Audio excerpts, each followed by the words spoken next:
Jeff Zito and the Celebrity Jobber podcast. All past episodes available at celebrityjobber.com. Please subscribe. Give us a 5-star rating. Leave a review. Stream us on Apple Podcasts, Spotify, or wherever you get your podcasts.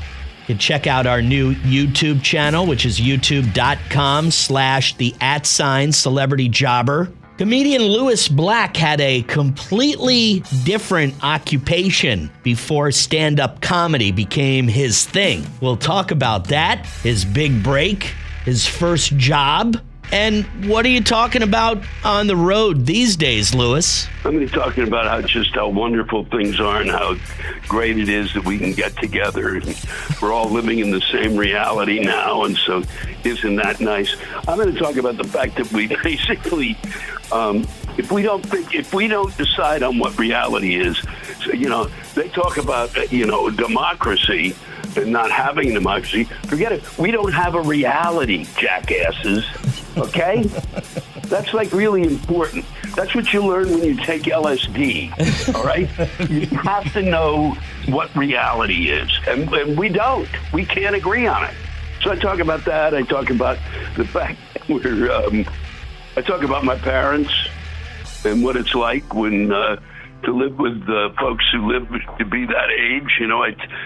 I tell folks the secret of their longevity, and then I go on about what's going on in the country, because a lot of our headlines are punchlines. Comedian Lewis Black, my guest this week on Celebrity Jobber.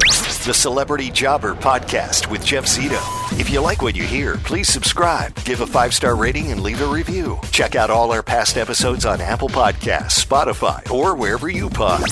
What if these celebrities weren't famous? What would they have become? What was their first job?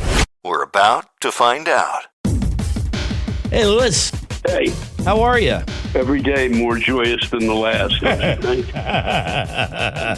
Now, it was a few years ago, but weren't you telling me that around the holidays you purposefully book a trip with friends because it got you out of that holiday get-together with your mother, who was apparently an awful cook? Well, that was part of it. Part of it was to get away from my friend's mother couldn't cook. My mother couldn't cook. There's no reason to go home for Thanksgiving. And also, I discovered the other thing that's great is it makes Christmas seem like more normal, because you don't have that 4 days of psychotic, Thanksgiving. It's not Thanksgiving. It's Christmas. Right. Let's do another 12. Let's play all of the. Let's destroy Christmas in 4 days. Yeah. It's funny that they put those two holidays so close to each other, because I always feel like there's a reason you only see those people twice a year. It really is. There's a level of madness to it. It's why we Jews move Hanukkah around, so that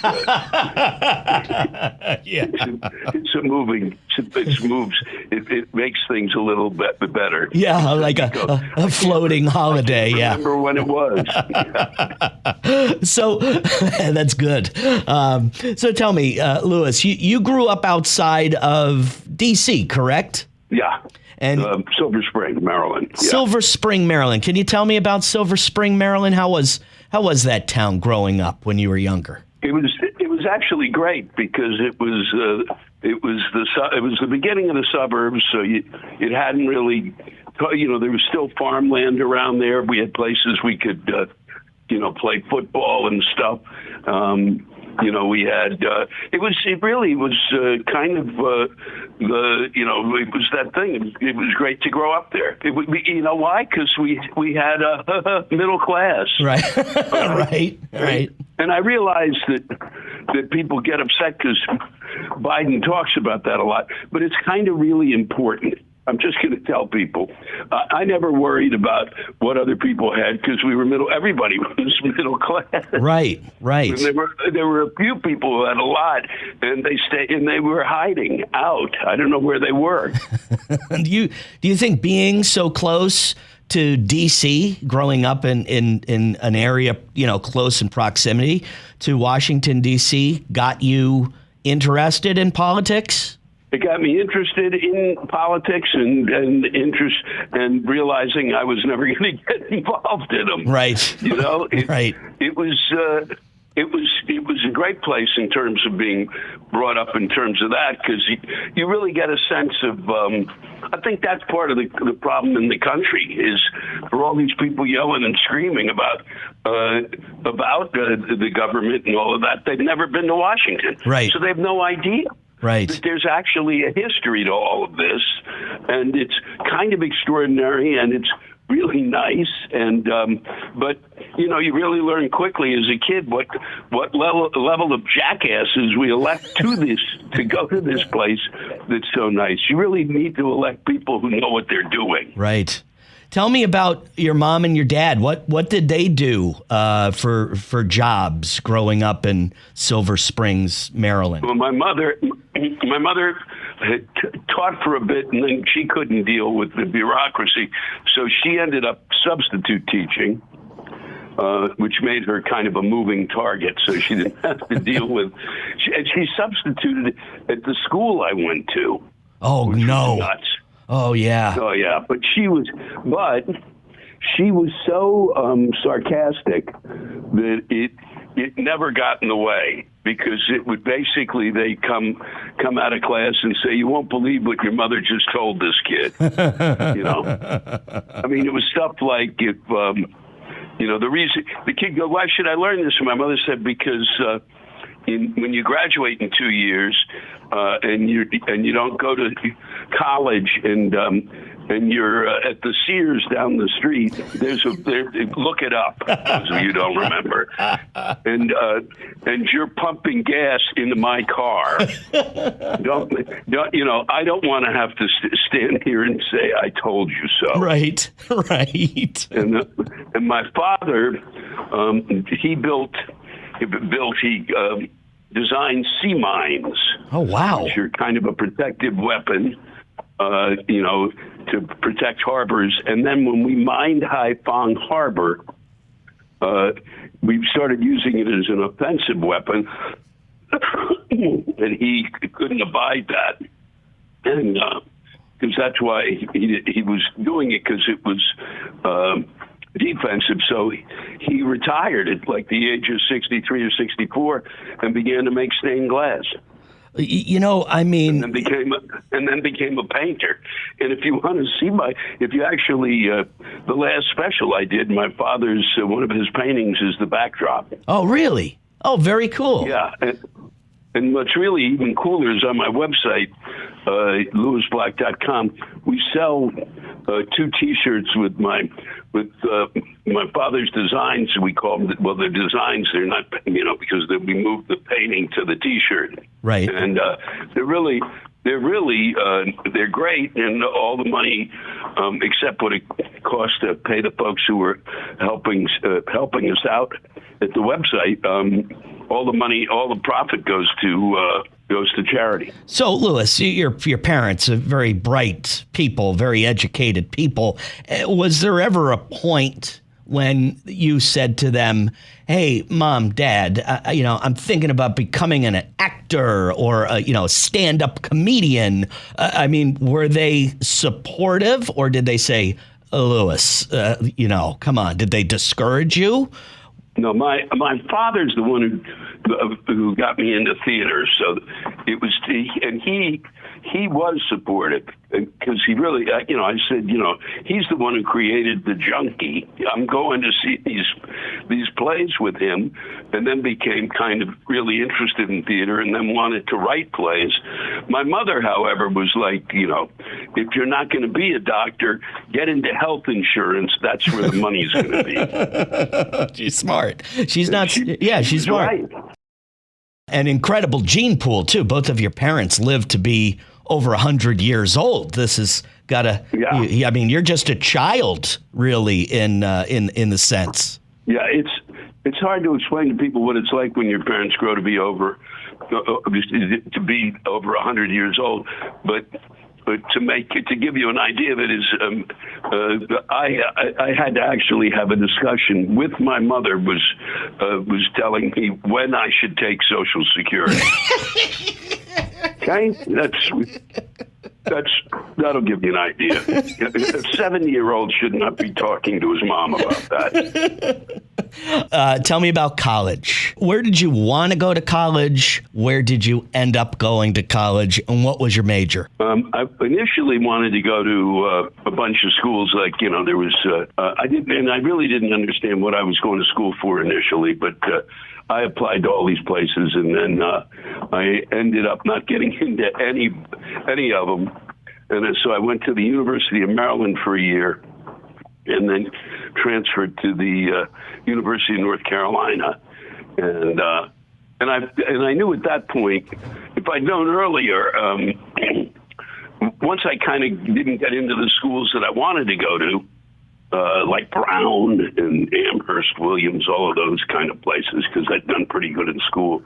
I realized I really wanted to do theater, and I ended up at UNC because they had a good theater program.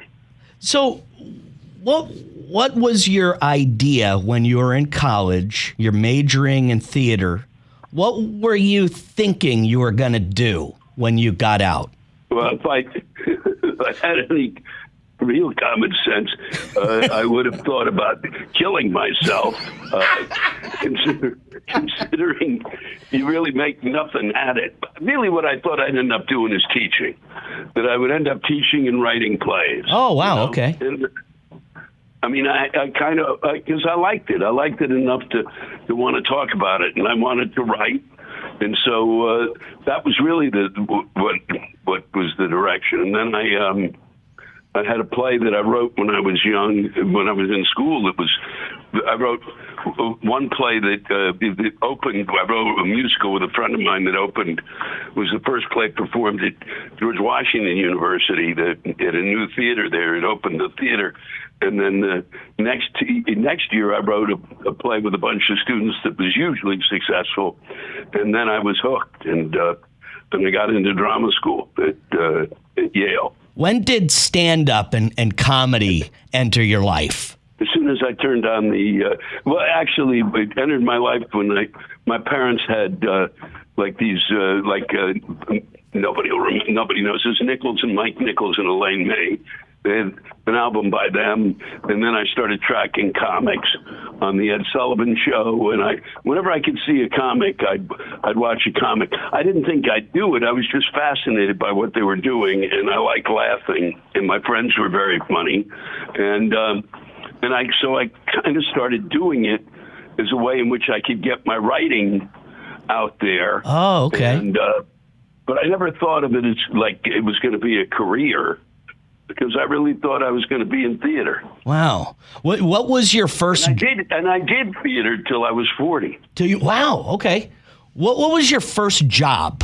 Like your very first job, even as a kid, or even if you got out of school and you were working, what was it? My first real job when I was 16, the summer job, was we had a friend who had a vending machine company, and I cleaned out the freezer at the vending machine company. Okay. Which was a lot of fun. Yeah, it sounds it. To keep to keep the refrigerator clean. And then my first job that I had, the summer that I graduated, I worked at the post office. Oh no! In the post office, sorting mail and stuff. They have that going postal thing for a reason, I guess, right? Yeah, they do. And I was, but it was. Whew, yeah. Work. I was working from midnight or 11 until 7 in the morning. That was crazy. Yes, I would imagine. What do you think it was, your big break? I mean, we're talking about you were, in writing plays and doing theater stuff until you were 40 years old. But can you remember a specific event or series of events that led for you to be, Louis Black, people that we know? It wasn't happening in playwriting, but I kept doing it. I ran a club in New York with some friends, and we did a lot of plays there. and then I would get up before we would do these performances, before we do the plays, and I would basically introduce them, and then I was doing comedy while I was doing that, and then I started doing. We had a show on Saturday nights at midnight that we do for friends that I was doing comedy there, and people started to like the comedy more than the plays. Right. And then I kind of began to be what really, I ended up doing. And then I started working at clubs around the city, and eventually started going on the road, and folks were always going, how come more people don't know you? And I kept saying, well, find me an agent. Right. I had no agent. I just kept kind of doing it, and was still writing. And then somebody, Liz Winstead, who was who originated the Daily Show, got in touch, and I became one of the first people on it, and that's what really broke everything open. That was it, the Daily Show with Jon Stewart. You had that segment, and that's when I first heard about you. And I got to say, Louis, you're just, you're just a naturally funny guy. We could be having this serious conversation about Louis Black, This Is Your Life, and it's just certain things, certain spots. You're just very funny, and really looking forward to the performance over at the Mahaffey Theater. It's on December 14th. There's a great new restaurant that just opened up there last Thursday, so hopefully they'll treat you to a nice dinner there. Oh, very good. That sounds great. That's probably my biggest secret, is how much how important food is. Oh, it's important, baby. Oh, it's like it's the most important decision I make all day is what I'm going to eat. You haven't even finished breakfast yet, and all of a sudden you're trying to figure out where you're going to have dinner. Exactly. Man, a real pleasure speaking with you, and I look forward to seeing the show December 14th, the Mahaffey Theater in St. Pete. I hope to meet you afterwards, and thank you. By the way, a list of tour dates up on louisblack.com. He is touring solid between now and May, and like he said, some of his father's designs on T-shirts. You can check those out. Really great talking to Louis. Just a naturally funny guy. He was a junkie, a theater junkie, thanks to his old man who got him into the theater. And, that became his passion at an early age, continued to do that into his 40s.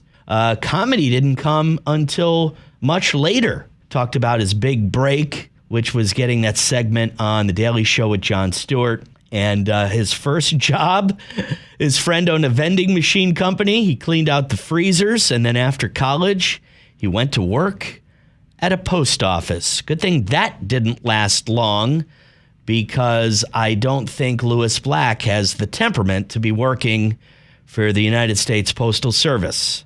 Things could have ended badly there. Great speaking with him again, and thank you for listening to another episode of Celebrity Jobber. Subscribe, please subscribe. Rate us 5 stars if you would. Leave a review.